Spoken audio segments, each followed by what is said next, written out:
તો હું જૈન મુનિ પાસે શીખ્યો, પણ શીખ્યા પછી મને એવું લાગ્યું કે માની લો કે હું સારો એસ્ટ્રોલોજર છું, મારી પાસે વાકચાતુર્ય છે, હું સારું બોલી શકું છું, તો મને માનશે કેટલા કે હા એસ્ટ્રોલોજર હશે, કારણ કે હું દરબાર છું.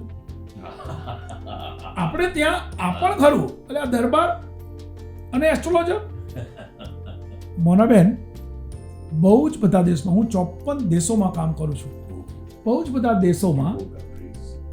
દેશોમાં આ કામ હું કરું છું, ત્યારે એક કોમન પ્રશ્ન છે, મને પૂછવામાં આવે છે કે તમે દરબાર અને એસ્ટ્રોલોજર. સાહેબ, બહુ નમ્રતા સાથે કહું છું કે બ્રહ્મત્વ હોવું જરૂરી છે, એસ્ટ્રોલોજી માટે જ્ઞાન હોવું જરૂરી છે, અને એથી વધારે એને પીરસતા આવડવું જોઈએ. તો આવી રીતે હું ક્યાંક ને ક્યાંક એસ્ટ્રોલોજી તરફ વળ્યો, અને હું એવું કહું છું કે એસ્ટ્રોલોજી, ન્યુમરોલોજી અને વાસ્તુ દ્વારા હું આપણા દેશની સંસ્કૃતિ ફેલાવવાનો એક નમ્ર પ્રયાસ કરું. ક્યાં વાત છે! 54 દેશોની અંદર આપણી સંસ્કૃતિ લઈ જઈને તમે, વાહ બાપુ, ખરેખર બિરદાવા જેવું કાર્ય છે. અને અદ્ભુત રીતે તમે એને જે રીતે તમે બધી કન્ટ્રીઝમાં જઈને લોકોને હેલ્પ પણ કરી રહ્યા છો, એ પણ બતાવે છે કે આપણી સંસ્કૃતિમાં એ તાકાત પણ છે કે it can solve problems. Exact. આપણે હંમેશા પ્રોબ્લેમ સોલ્વ કરી શકીએ એવા સંસ્કાર સાથે જન્મ્યા છે. આપણને ગળથુથીમાં મળ્યા છે સંસ્કાર બેટા. તો જ્યારે તમારી પાસે ગળથુથીમાં સંસ્કાર છે કે તમે એક એવા દેશમાં જન્મ, ખાસ કરીને આપણો પ્રદેશ તો ગુજરાતીઓનો પ્રદેશ તો સાહેબ, તમે આપણે કહીએ છીએ કે જ્યાં જાઓ ત્યાં ગુજરાતી તમને મળશે. તો આ વાત એવી છે કે તમારી પાસે બોલવાની કળા હોય, તમારી પાસે વાકચાતુર્ય હોય, ત્રણ વસ્તુ હોય ને કોઈનામાં, તો એ માણસને હંમેશા સક્સેસ મળે છે. આ યાદ રાખજો. જેની પાસે આ 3 વસ્તુ છે એને હંમેશા સક્સેસ મળે છે. દુનિયાની દરેક વ્યક્તિ સક્સેસ માટે જ જીવે છે. તમે જોજો, કોઈને પણ તમે કહેશો કે મને તો આ થવું છે, મારે તો આ બનવું છે, મારે તો આ જોઈએ છે, તો 3 વસ્તુનો મંત્ર આલો. હા, એક્ઝેક્ટ. તો કઈ એવી 3 વસ્તુ છે કે જેનાથી તમને તરત સક્સેસ મળે? તો હું હંમેશા કહું છું કે જે વ્યક્તિની અંદર આ 3 વસ્તુ છે એ હંમેશા સક્સેસ થાય છે. તો કે કઈ 3 વસ્તુ? તો ગીધ જેવી આંખો. ગીધ જેવી આંખો એટલે મોટી મોટી આંખો એવું નહીં, પણ એ માણસ ચકોર હોવો જોઈએ, આજુબાજુમાં શું થઈ રહ્યું છે એની એને ખબર હોવી જોઈએ. ગીધ જેવી આંખો, સિંહ જેવી છાતી, એટલે યાહોમ કરીને પડો ફતે છે આગે.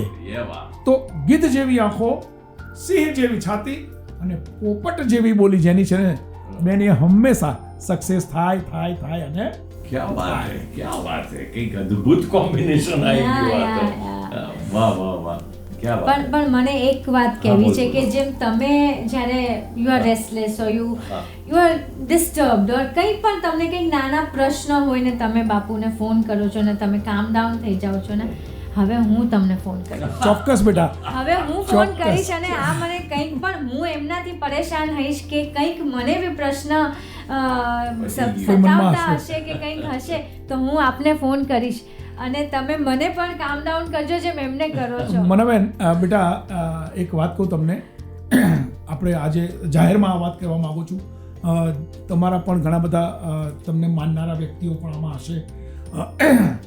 આજે હું એક વાત કહું, હું જેટલી વખત પણ એમની સાથે વાત કરું છું અને ક્યારે પણ તમારા નામની કોઈ ફરિયાદની કોઈ વાત આજ સુધી નથી કરી. જનરલી કહું એસ્ટ્રોલોજરની પાસે અમે લોકો એસ્ટ્રોલોજર તરીકે અમે હંમેશા કોઈ 2 વ્યક્તિ આવે ને તો પહેલાં અમે પરમિશન લઈ લઈએ કે આ તમારી સાથે છે તો આપણે જે વાત કરવી હોય તો કરી શકીશું. માની લો કે હસબન્ડ ને વાઈફ પણ આવે છે ને તો પણ ઘણી વખત અમુક વાતો અમે નથી કરી શકતા. પણ બેટા, હું તમને એ ગેરંટી આપું છું કે આજ સુધીમાં હું ને હિતુભાઈ તો ઘણા સમયથી જોડાયેલા છીએ, કદાચ તમારા લગ્ન પહેલાંથી. પણ જ્યારે પણ તમારી વાત નીકળે ને, એટલે હું તમને સાચું કહું તો આપણે નહીં પહેલાંના જમાનામાં હમણાં હાથમાં ચોખા આપીને કથા સાંભળવા બેસાડતા હતા, એમ મને એવા સંપૂર્ણ રીતે સરસ રીતે સાંભળે. અને આજ સુધીમાં ક્યારે પણ તમારા માટે એક વખત પણ હું એવું નથી કે આજે હું જાહેરમાં બોલું છું એટલે કહું છું કે, પણ એસ્ટ્રોલોજર તરીકે હું સક્સેસ એટલે છું કે જે છે એ કહેવાનો હું કોશિશ કરું. થેન્ક યુ બાપા, મારો દિવસ બચી ગયો. શું આપ માનો છો કે મહેનત અને અપેક્ષાના પ્રમાણમાં વધુ ફળ અને સફળતા મળવી જોઈએ? તેમજ નસીબ વધારે સાથ આપે તો? દુનિયાની દરેક વ્યક્તિ પોતાનું ભાગ્ય બદલવાની કોશિશ કરે છે અને હું ચોક્કસ માનું છું કે ભાગ્ય પણ બદલાય છે. તો કેવી રીતે? કુલ 3 રીતે ભાગ્ય બદલાય છે: ગ્રહોથી, કર્મો દ્વારા અને ભૂમિ થકી. આપણી કુંડળીમાં ગ્રહોને યોગ્ય જગ્યાએ ગોઠવવા એ આપણા હાથમાં નથી. તેથી ગ્રહોથી આપણે ભાગ્ય બદલી શકતા નથી. આ ભાવમાં કરેલા કર્મનું ફળ આવતા ભાવમાં મળે છે. તેથી કર્મોથી પણ ભાગ્ય બદલી શકાતું નથી. તો ભાગ્ય કઈ રીતે બદલી શકાય? આપણું ભાગ્ય માત્ર ને માત્ર ભૂમિ દ્વારા જ આપણે બદલી શકીએ છીએ. તમે જે જગ્યાએ તમારા પરિવાર સાથે વસવાટ કરો છો, જે ભૂમિ ઉપર વેપાર અને ધંધો કરો છો, તે ભૂમિ જો વાસ્તુની દ્રષ્ટિએ બેલેન્સ હશે તો નિશ્ચિત તમારા જીવનમાં સમૃદ્ધિની લહેર આવશે. ભૂમિનું વાસ્તુ બેલેન્સ કરવા શું કરવું? અને આપણી જે ભૂમિ છે તો શું તે વાસ્તુની દ્રષ્ટિએ બેલેન્સ છે? તે કઈ રીતે જાણવું?